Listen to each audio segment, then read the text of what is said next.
Good morning, everybody.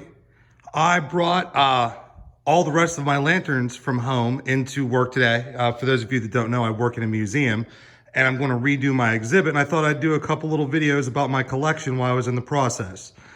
So what I've got here is my CT Ham collection, and it starts out with this really fantastic top lift.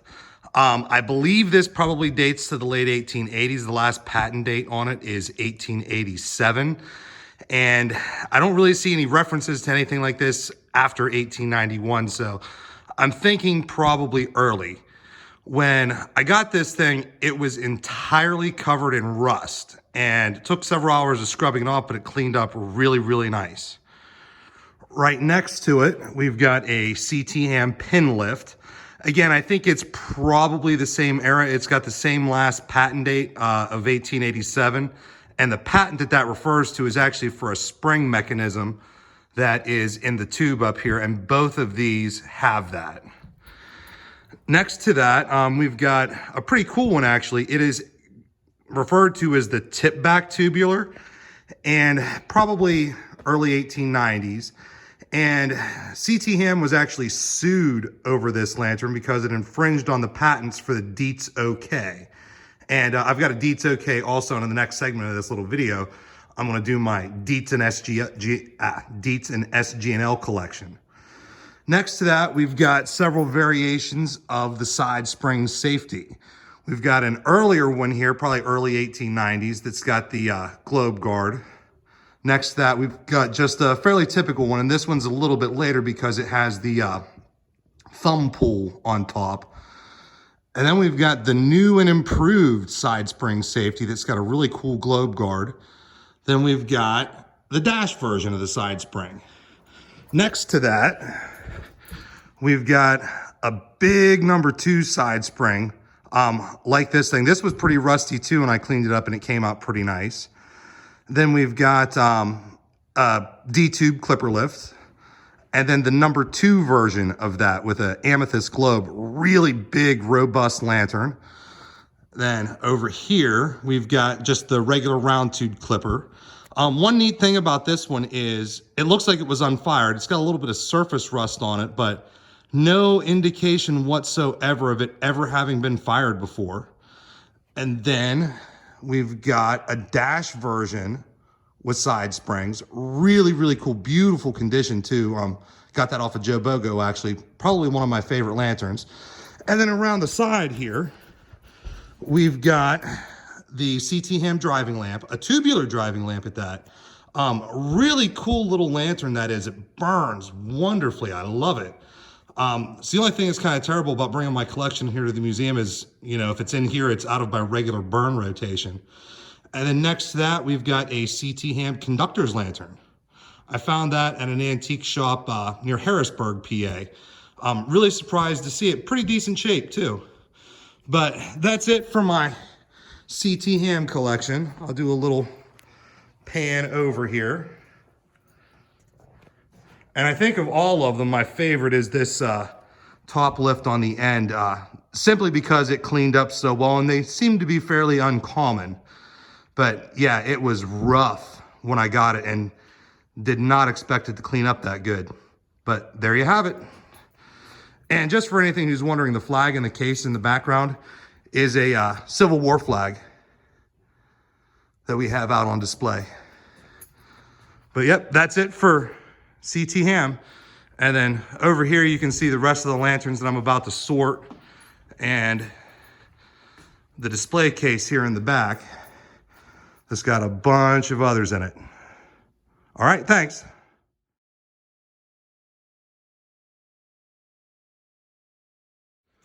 All right, now we're back to go over my Deets collection, and I realized that I forgot in my ham segment this really cool number 2 CT Ham Cold Blast. But now on to the Deets. So this is the Deets collection, hot blast and cold blast. And then I've got a few railroad lanterns, mostly Deets Vestas, that aren't really going to be in this video. They'll probably be in their own section. But here we go. And I should say Deets and SG&L because there are a few SG&Ls mixed in here. And we'll start out with an early 1880s SG&L lift wire. Beautifully burning lantern. I mean, I don't have one that burns nearly that well. Then next to it, we've got a little bit of an oddball, actually. So the fount is marked square lift, but as you can see, it does not have the tab on top like the square lift beside it. What it does, however, have is a little lift tab like a high-low would have. And SG&L was making one around this time, and the only thing I can think is Deets must have made one similar to it. Then we've got fairly early Deets square lift. As you can see, it's got the two-piece fount. And then next to it is the Deets Star. Not the appropriate globe for it, but that's the globe that came with it, and I love it. I love the way that it looks in there. It's a teal fits-all globe. Then next to that, we've got a Deets Little Star, 1930s, and it's got a matching teal globe, actually. Found that at an antique shop in Ohio at a really good price. Then we've got the Deets OK, and if you recall in the last segment, I mentioned that CT Ham made a lantern that infringed on the patents for the OK. And this is also an earlier OK. As you can see, it's got the two-piece fount. Then next to that, we've got the Deets side lift, probably early 1890s. It's got the single wire globe guard. Again, another really well burning lantern, and got a Deets number 0 tubular globe into it. Next to that, we've got a very similar, probably the same age, SG&L side lift. The side lift eventually became the Deets Victor, and next to that, we have got a Deets Victor with the single wire guard and the offset filler spout. Then we've got a somewhat later Victor with the cross wire guards. And I just dropped something there, so you'll have to bear with me. And then we've got an even later Victor that's got the domed fount and probably dates to 1907, 1908, give or take. Then we've got a Deets Buckeye. Again, one of these fantastic teal fits-all globes. I love it. Again, I don't know if that's really the most appropriate globe for this lantern, but it sure does look nice in there. Then we've got an SG&L crystal with a marked globe. Then we have got actually three, there's one hiding in the back too, Deets Monarchs. The two on the left are pretty normal. The yellow one, however, is a City of Columbus Monarch, and it's exactly as found, and it's got the stolen from the City of Columbus markings on top. And what I would say is probably original paint. I love the way it looks. It's kind of alligatored and spot. It's dirty, but believe it or not, it's shiny inside and burns really, really well. Then we've got the number 2 Deets Royal. Really nice lantern. I'd like to find a square tube version of that, but they're pretty difficult to find. And then we've got a square tube and round tube high-lows. And then hiding around the corner back here is probably a 1920-ish Deets Acme Inspector. Then back here with the cold blast, got a really nice brass fount Deets Blizzard next to a brass fount Deets D-Light and a couple other D-Lights there.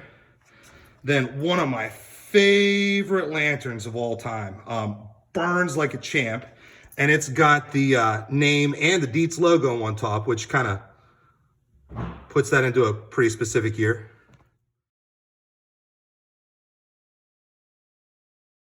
Okay, somebody came in the back door, so I took a little break.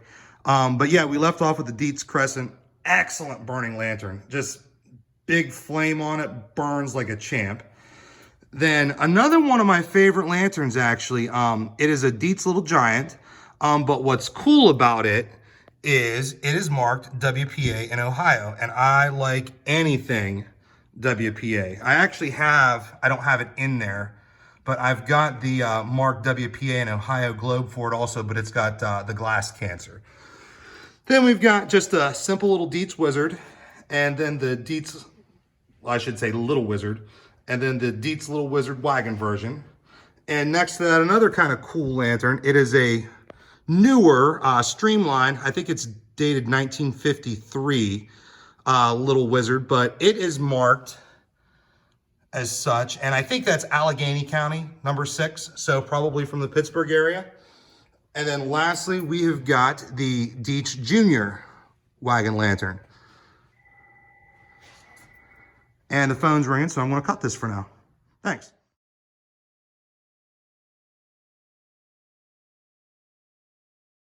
All right, and this is the last of the collection. This is what I kind of classify as miscellaneous, simply because it's either just kind of random stuff or lanterns from manufacturers that I don't have a large collection of. We'll start out with a beautiful copper fount Rayo number 82, next to a Warren stamping Stalet, then a Hibbard, Bartlett, and Spencer OVB number 3, which was Embury made. Then a Rich Con, also Embury made, Air Pilot number 2. These are fantastic lanterns. Like if you want one just to burn or use, they're great for that. Then this is actually one of my favorite lanterns also. It is a little Embury number 150, but what's cool about it is it was also a WPA lantern. It's got the WPA markings on the bottom, just an excellent burning little lantern. Then we've got both models of the Embury Lucky Lights. Again, just cool. I love the Art Deco decal on them. Then we've got a Rayo number 76 Hot Blast Dash Lantern. And I have heard this name pronounced both ways. I go with Buell simply because we have things by the name of Buell in this area, and that's how it's pronounced. Coffin Cornered Lantern. Again, one of my favorites and an excellent burning lantern. Then a Prisco Tiger. And I don't know if I'll be able to get the video to show it, but yeah, beautiful globe in it. It's got striations in the red. Never burned this lantern because I want to keep this globe in it and I don't want the globe to get glass cancer, but should be perfectly operational because it's in beautiful condition. And then in the back, we've got some various railroad lanterns. We've got a Handland Pennsylvania Railroad lantern, and it is marked. The globe is marked. I think we can see it there. But it's also got the original owner's copper tag on it, which I think is really, really cool. Then we've got a couple Deets Vestas. The black one is from the Monongahela Railroad, which actually happened to run right by my house. And the green one is Pittsburgh and Lake Erie Railroad.